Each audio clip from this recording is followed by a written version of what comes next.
tous et bienvenue sur Diagonale, votre émission entretien sur B-News, votre nouvelle chaîne de télévision en ligne. Nous recevons pour vous M. Valais Oussou. Il est directeur général du Fonds national de développement agricole FNDA. Monsieur le directeur, bonjour.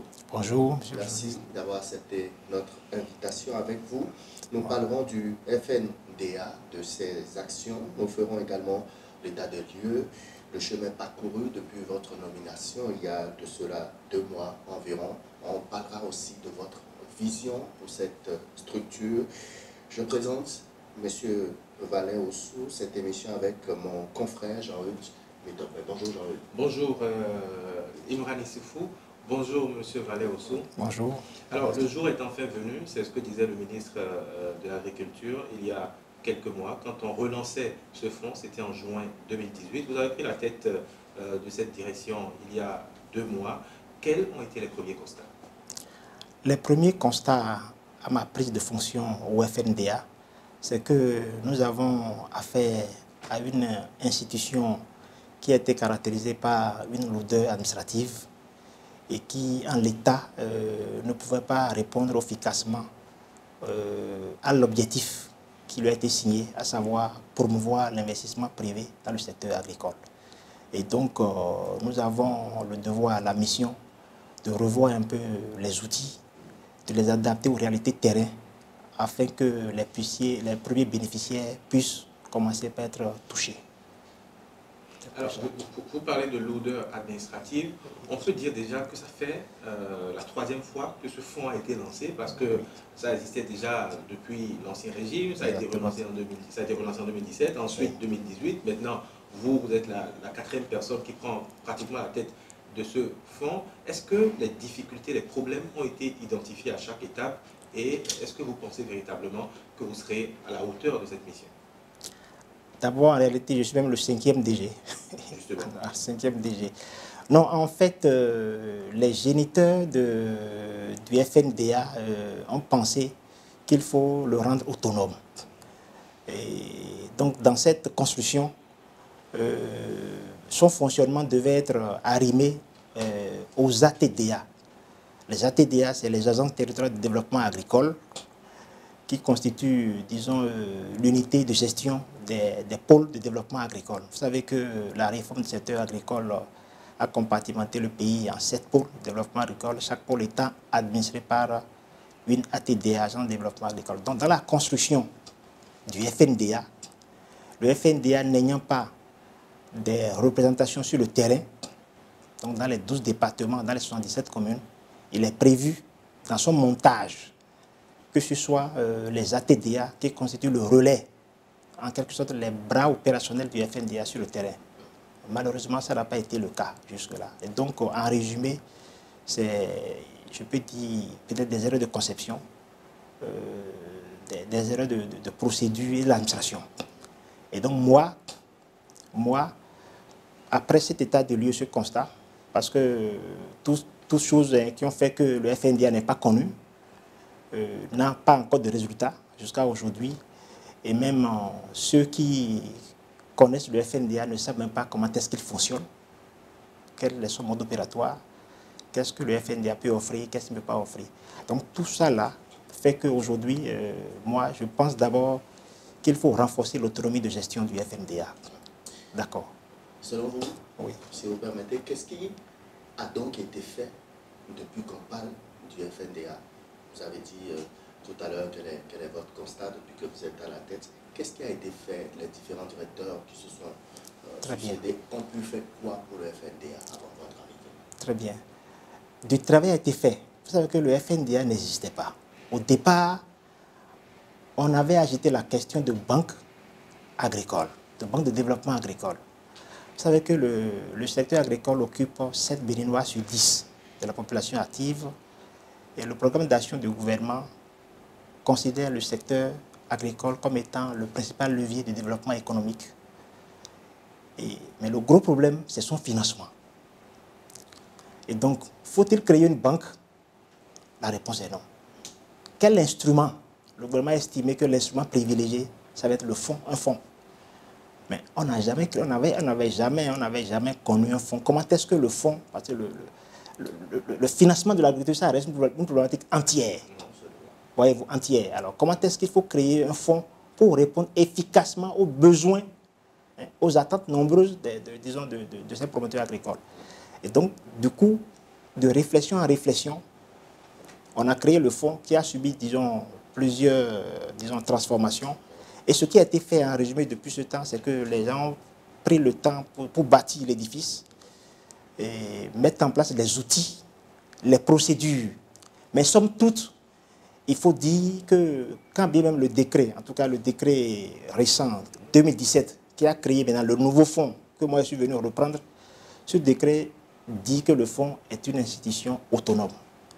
Mais moi j'estime que ce fonds n'est pas encore totalement autonome parce que pour servir le privé, il faut effectivement être beaucoup plus souple dans les outils. Il faut être plus souple dans les procédures en vue de capter effectivement l'investissement privé tant entendu dans le secteur. De quelle souplesse parlez-vous? Soyons plus concrets. Quels sont vos souhaits pour que les choses puissent avancer vite? De façon concrète, pour bénéficier des produits et services du fonds, sachant que le fonds, puisqu'on parle, le fonds a globalement 3 guichets, vous, si vous êtes promoteur, par exemple, agricole, tout part d'abord de l'idée de projet. Il faut transformer cette idée en plan d'affaires, d'accord, ou en projet. Ça passe par ce qu'on a appelé les ATDA, d'accord. Ça remonte finalement au fond. Ce trajet-là, théoriquement sur papier, ça fait 2 mois, théoriquement. Mais je peux vous dire dans les faits, ça peut même aller à 5-6 mois. Nous avons trouvé ça lourd, par exemple. Nous avons trouvé ça lourd. Et nous avons estimé que ce dispositif, tel que prévu, mérite d'être revu. Nous avons aussi pensé que le fait que le FNDA soit, disons, arrimé, soit arrimé aux ATDA, parce que c'est 2 structures totalement différentes. C'est un peu ça le nœud, en fait. Voyez-vous, c'est un peu ça le nœud. La grosse faiblesse du dispositif, pour tout vous dire, le décret qui a créé le FNDA dit que le FNDA travaille et nourrit à partir des ATDA. Ces agences-là, elles nourrissent. Est-ce que vous pouvez vous passer de ces ATDA, parce que c'est la question que j'allais vous faire, est-ce que vous pouvez vous passer aujourd'hui de ces ATDA, est-ce que vous pouvez fonctionner de façon purement autonome? Parce qu'on a constaté que c'est ça le véritable problème. Si les ATDA ne rentrent pas dans la dynamique du fonds, vous n'allez jamais décoller. Exactement. On ne peut pas se passer des ATDA parce que tout projet que le FNDA finance doit être orienté, enfin, doit rester dans le... Exactement. Tout projet que le FNDA finance remplit 3 critères basiques, à savoir, ce projet doit être dans le plan de développement agricole de la zone, doit faire partie des filières, prouvées par le gouvernement. Mais en revanche, on ne peut pas se passer. En revanche, nous, on est en train de rechercher les voies et moyens pour améliorer ce dispositif.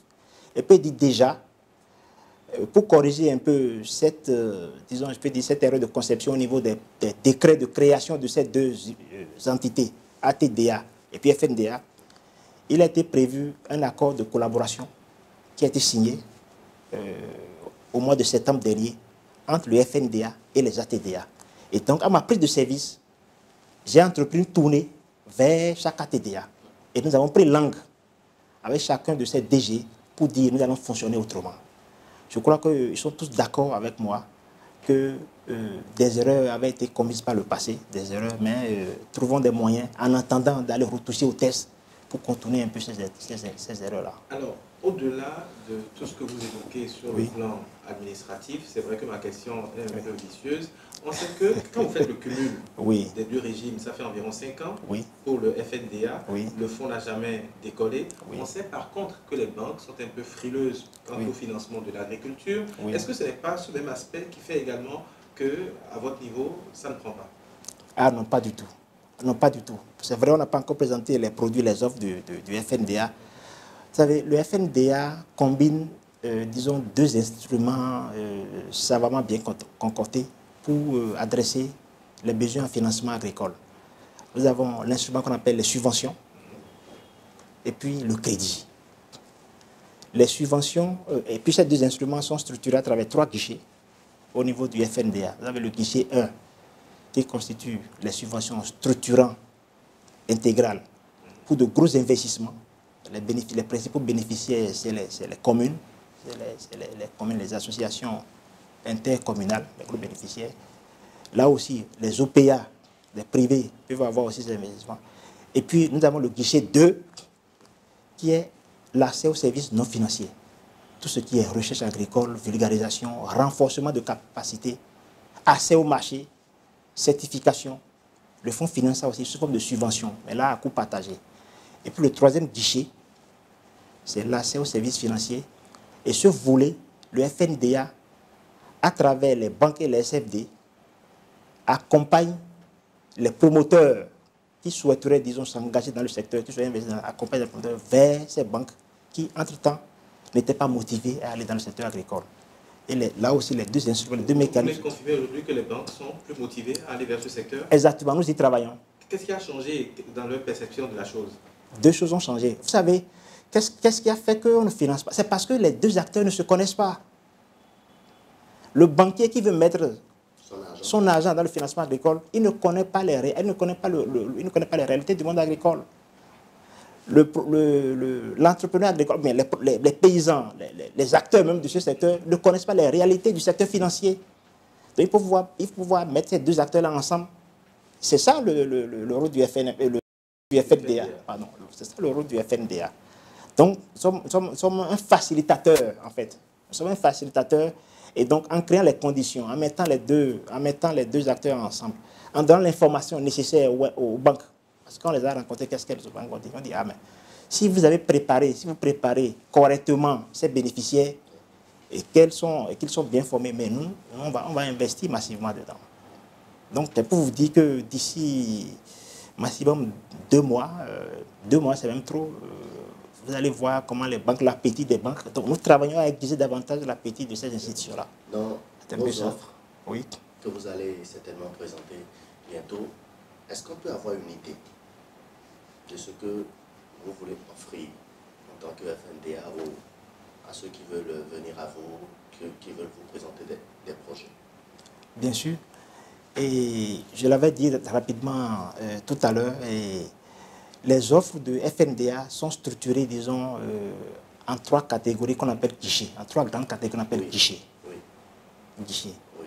Alors donc, le guichet 1, c'est tout candidat qui veut investir dans l'agriculture, mais pour lequel on a besoin, disons,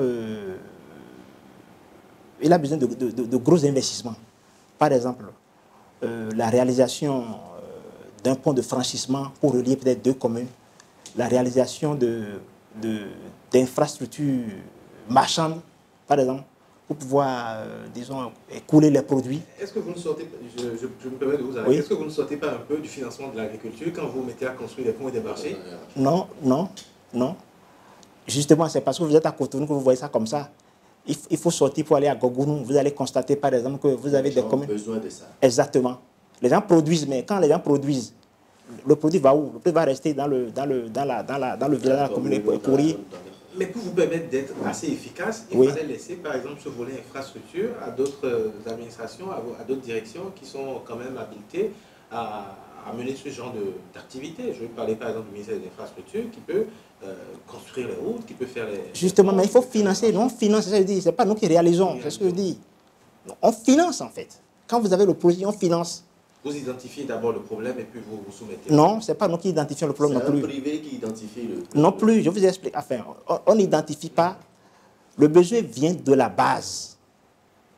C'est des projets portés. Ce projet-là, un projet de cette envergure, d'abord, est souvent porté par une commune. D'accord? Et si c'est un projet de cette envergure, on doit remplir 2 conditions. La première doit être inscrite dans le plan de développement de la commune. Ensuite, doit rentrer dans le plan de développement agricole de la commune. Et donc, on trouve que c'est une nécessité, disons, pour pouvoir booster l'agriculture dans la commune. Nous, on finance. On contribue, mais on ne finance même pas entièrement. Parce qu'il y a même des aspects de ce projet qu'on ne peut pas prendre en charge. Par exemple, les études. Les études, par exemple, donc vous avez peut-être, ils ont peut-être un partenaire qui a pris en charge peut-être une étude, un autre partenaire qui a pris en charge, donc peut-être il reste un pan de ce projet, on s'adresse au FNDA, le FNDA peut financer. C'est ça qu'on appelle les investissements structurants.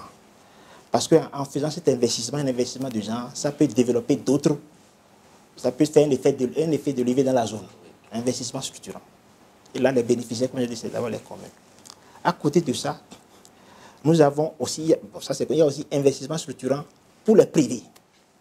Investissement structurant à caractère privé, par exemple. Donc, vous avez des privés qui sont porteurs de projets, toujours à effet de levier, qu'on peut financer sur l'investissement. Le guichet 2, c'est accès aux services non financiers. Donc, tous les services non financiers dont le secteur a besoin, disons, pour exprimer tout son potentiel. C'est d'abord la recherche. Mais vous trouvez qu'il ne faut pas aussi financer la recherche? Vous devez être en partenariat avec l'INRAP, le ministère... non, recherche agricole. Ah oui, quand vous dites la recherche... Oui, la recherche. La recherche agricole, bien sûr, il y a la recherche. Oui, pour les nouvelles variétés de produits, tout ça là, par exemple, la recherche. Nous finançons ça sous forme de subvention, mais à coût partagé. Oui. Nous finançons les renforcements de capacité.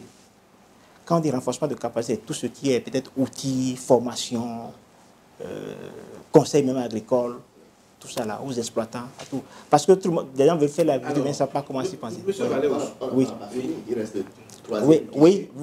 Maintenant, il reste le troisième guichet, le dernier, qui est la facilitation aux services financiers. Donc là, ce n'est pas le FNDA qui donne le crédit, ne fait pas de financement, contrairement aux deux, ou les deux premiers guichets. Mais ici, ce n'est pas nous, c'est les banques.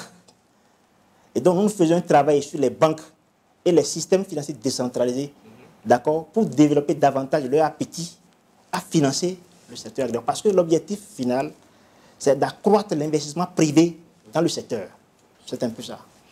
J'espère que quand vous allez repartir plus dans les détails, nous allons comprendre plus, parce que j'ai l'impression que j'entends deux discours différents. Quand le ministre procédait à la relance de ce fonds, par exemple, il disait que nous allons faire du plus petit paysan un homme riche. Dans ce que vous avez expliqué, je ne vois pas comment un paysan peut s'enrichir. Comment peut-il s'enrichir?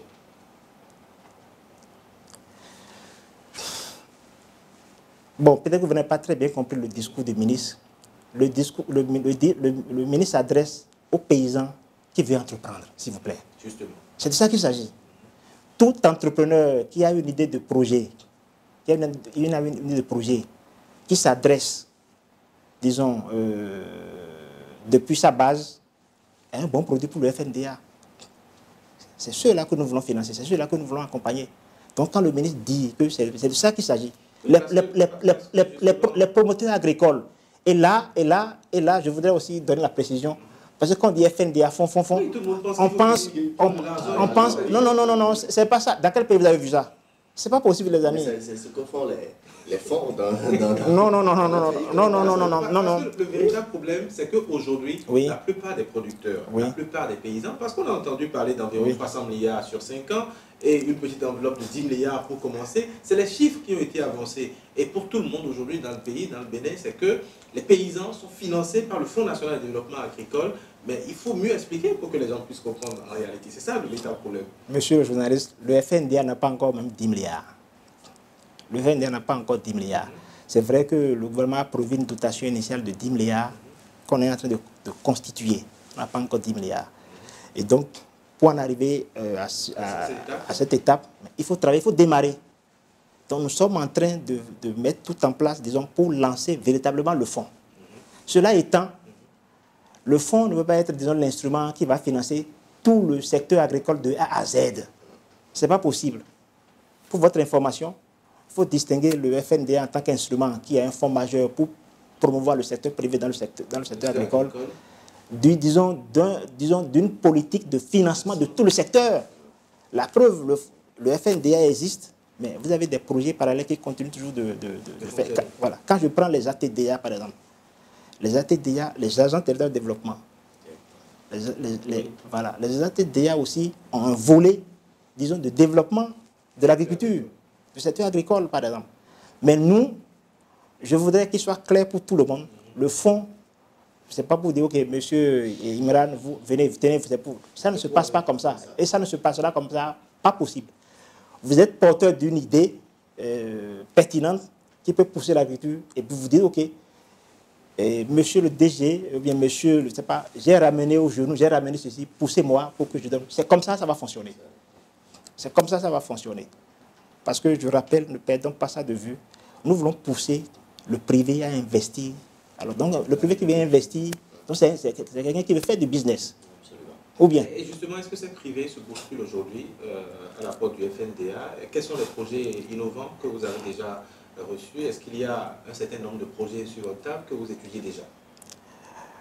Oui, nous avons, disons, des projets qui sont déjà constitués, qui sont venus du terrain. Je parle des projets financiers. Hein.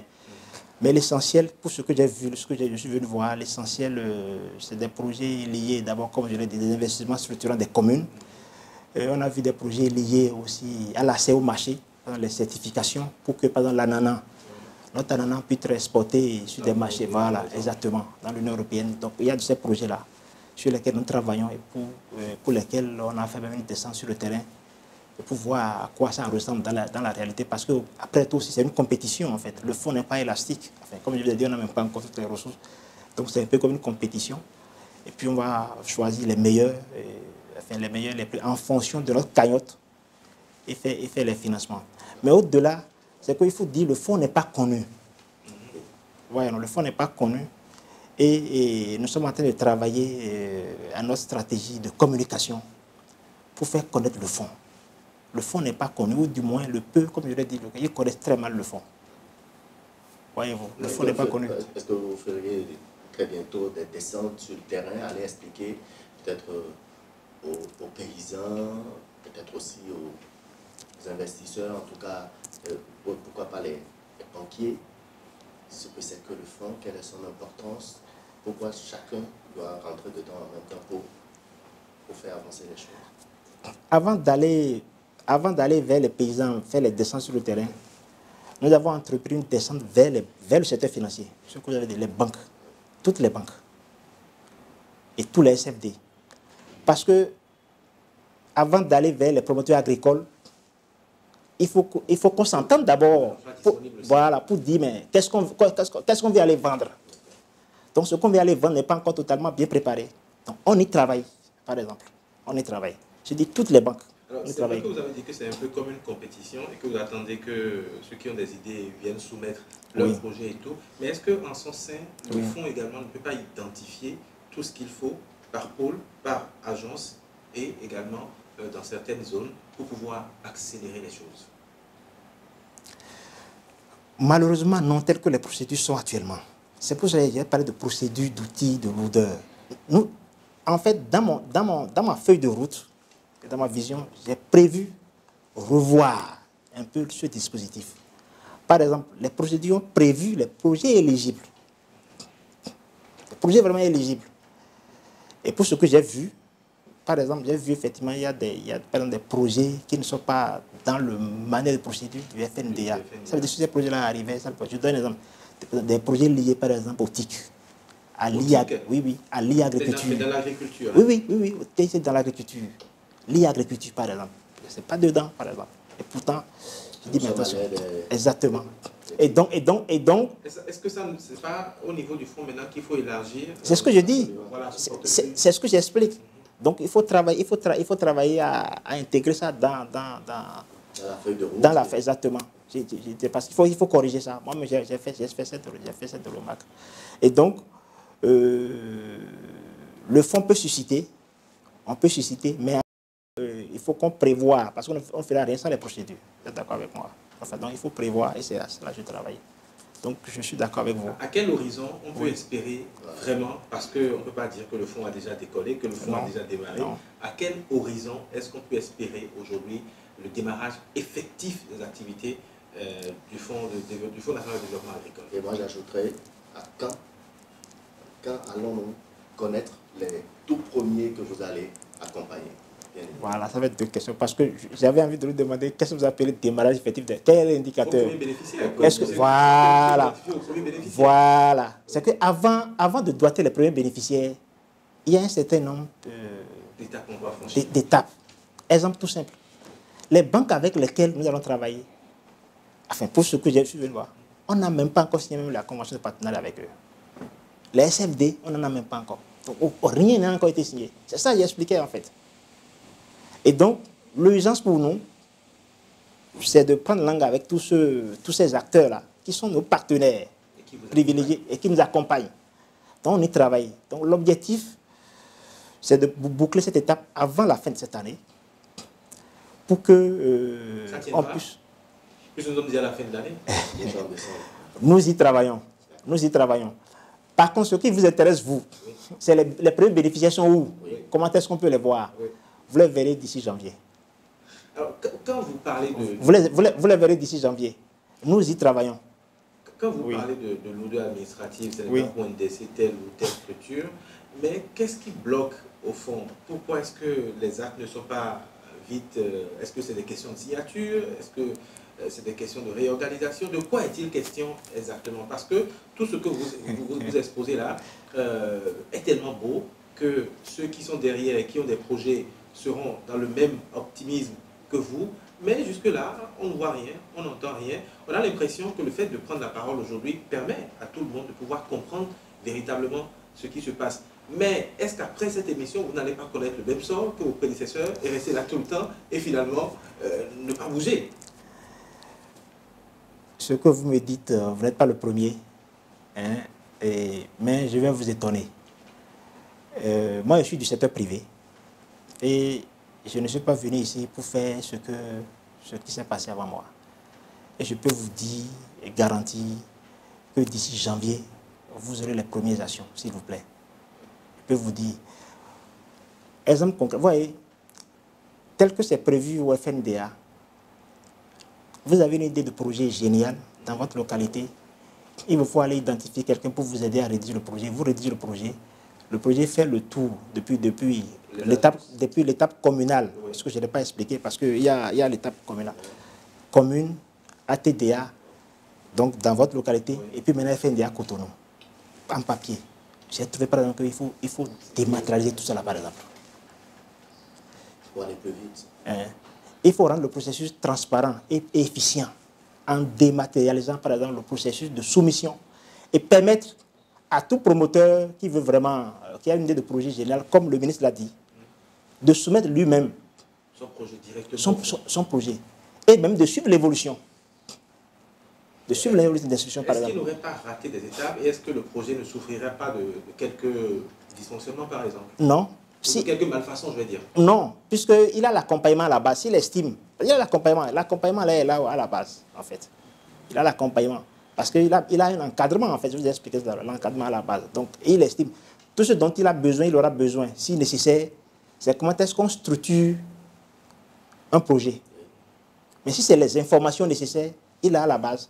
Donc, si vous avez envie d'investir dans l'agriculture, moi, je vous conseille de retourner à la base, au niveau communal, pour voir qui sont les différents services techniques qui sont là pour vous donner les informations sur telle filière, telle filière, telle filière. Et puis, si vous avez la capacité, vous structurez le projet. Si vous n'en avez pas, vous payez les services de ceux qui vont vous aider à structurer le projet. Et puis ça monte, et ça remonte tranquillement. Maintenant, lorsqu'on va dématérialiser le processus, vous n'avez plus besoin maintenant de faire ce parcours de papier jusqu'à Cotonou. Ça va être directement soumis en ligne. C'est un peu ça. Monsieur le directeur général, vous êtes installé, en tout cas vos bureaux, au niveau de la SONAPRA. Est-ce que vous venez remplacer la SONAPRA? Le FNDA, c'est une structure qui remplace la SONAPRA. Si la question est venue, c'est tellement que beaucoup le pensent déjà. Non.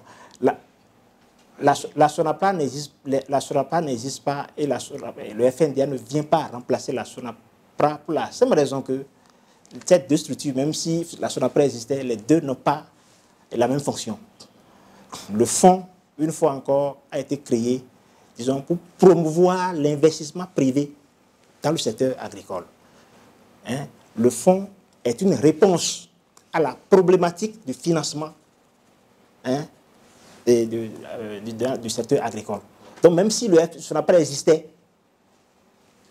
c'est deux entités différentes, c'est deux fonctions différentes. C'est vrai que nous occupons provisoirement les locaux de la SONAPRA et on espère que peut-être d'ici 2 à 3 ans, quand nous aurons décollé et nous allons passer à la vitesse de croisière avec vous, on va vous montrer le nouveau siège du FNDA. Très bien. Monsieur Vallet-Ossou, merci d'avoir répondu à nos questions. Nous sommes pratiquement à la fin de cette émission. Mais une toute dernière question, parce que j'en ai parlé tout à l'heure de vos partenaires. Vous avez dit que vous voulez développer l'appétit des banques à vouloir investir dans l'agriculture. On sait également que c'est pour promouvoir l'investissement privé. Mais les banques avec lesquelles vous traitez aujourd'hui, est-ce que ces banques voient la pertinence du projet? Et est-ce que les banques, quand elles évaluent un peu les secteurs, pas les secteurs, les projets dans lesquels on va mettre l'argent, est-ce que les banques voient la rentabilité? Bien sûr. C'est-à-dire, est-ce qu'elles auront un retour satisfaisant?